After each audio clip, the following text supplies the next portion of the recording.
हमरी रिन्हली खिचड़िया से रात बा दुल्हन खात बाना। हमरी रिन्हली खिचड़िया से रात बा दुल्हन खात बाना। उत सिकड़ी के लिए रिसियाल बा दुल्हन खात बाना। उत सिकड़ी के लिए रिसियाल बा दुल्हन खात बाना। हमरी रिन्हली खिचड़िया से रात बा दुल्हन खात बाना। हमरी रिन्हली खिचड़िया से रात बा दुल्हन खात बाना।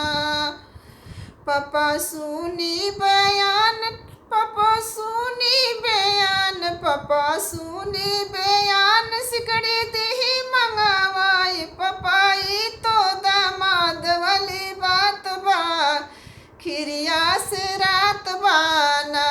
पपाई तो दामाद वाली बात बा खिचड़ी से रात बा दुल्हन खात बाना। हमरी रिन्हली खिचड़िया से रात बा दुल्हन खात बाना।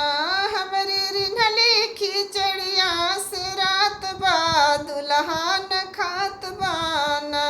उत अंगूठी के लिए रस आयल बा दुल्हन खात बाना।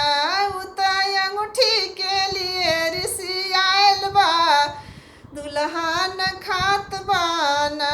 चचा सुनी बयान अंगूठी दही मंगवाए। चचा ता दामाद वाली बात बा दुल्हन खात बाना। चचा ता दामाद वाली बात बा खिरिया से रात बा दुल्हन खात बाना। हमरी रिन्हली खिचड़िया से रात बा दुल्हन खात बाना।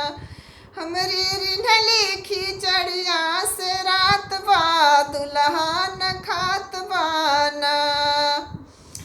उत गाड़ी के लिए रिसियाल बा दुल्हन खात बाना। उत फॉर्च्यूनर गाड़ी रिसियाल बा दुल्हन खात बाना। भैया सुनी बयान भैया गाड़ी दही मंगवाई। भैया ता बहनोया वाली बात बा दुल्हन खात बाना। भैया सुनी बयान भैया गाड़ी दही मंगवाई। भैया ता बहनोया वाली बात बा दुल्हन खात बा खिचड़ी से रात बाना।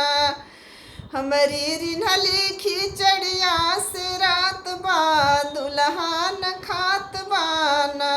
हमरी रिन्हली खिचड़िया से रात बा दुल्हन खात बाना।